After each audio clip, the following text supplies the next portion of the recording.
στον όμορφο χώρο της παραλίας, της πλάζ, εδώ της Πύλου, σε μία ακόμα από τις παραστάσεις που έχουμε διοργανώσει για το φετινό καλοκαίρι.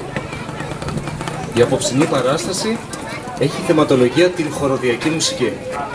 Η χοροδία του οδείου μας ονομάζεται Σάντα Ρόζα και έχει πάρει το όνομά της θέλοντας να τιμήσουμε έναν Ιταλό φιλέλληνα που έπεσε στο νησί μας που ονομάζεται Σφακτηρία, ακριβώς απέναντι από την πόλη μας, κατά τη διάρκεια των μαχών της Επανάστασης του 1821 που κατέληξε στο τέλος στην ανεξαρτησία μας και στην ίδρυση του ελληνικού κράτους.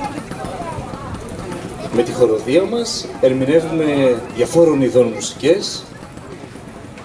μουσικές του κόσμου θα μπορούσαμε να πούμε, σε διάφορες γλώσσες, στη γαλλική γλώσσα, στην αγγλική, τη γερμανική γλώσσα, αλλά και τη δική μας, την όμορφη ελληνική μουσική.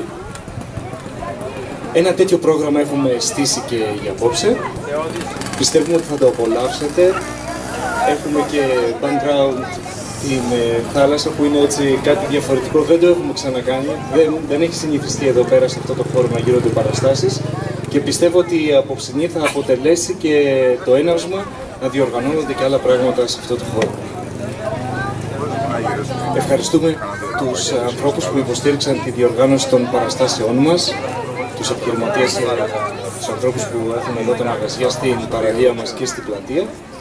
Εμείς συνεχίζουμε τις παραστάσεις μας με αμύωτη ένταση και με διάφορη θεματολογία κάθε φορά. Την προσεχή Δευτέρα έχουμε μια ροκ συναυλία στην πλατεία μας.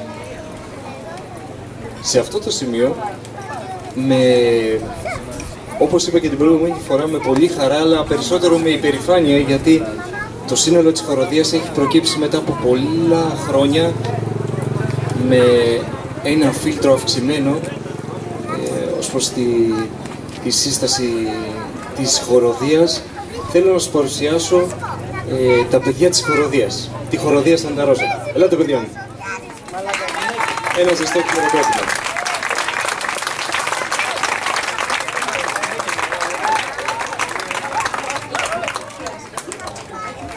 Η χοροδία μας είναι ένα φωνητικό σύνολο που αποτελείται από 3 φωνές. Στο πρώτο βάθρο βρίσκονται οι σοπράνο φωνές. Στη μουσική, η σοπράνο φωνή έχει αυτή την υπόσταση που έχει την πιο ψηλή έκταση, την πιο υψηλή έκταση. Στο δεύτερο βάθρο, δεξιά και αριστερά για σας, έχουμε τις άλτο φωνές. Και στο κέντρο έχουμε τους τενόρους μας. Είναι μια μεικτή χοροδία από 3 φωνές. Στο πιάνο για απόψε θα μας συνοδεύσει η καθηγήτρια του Οδείου Πύλου, η κυρία Σοφία Τσόγκα.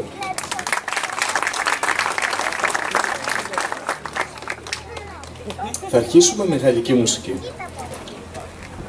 Ακούστε το κομμάτι και όσοι δεν έχετε δει την ταινία «Η Χοροδία» θα πιστείτε ότι θα πρέπει να δείτε αυτή τη φοβερή ταινία, η οποία συγκεντρώνει και πάρα πολύ όμορφη μουσική από τη χοροδία, την παιδική χοροδία της Λιών.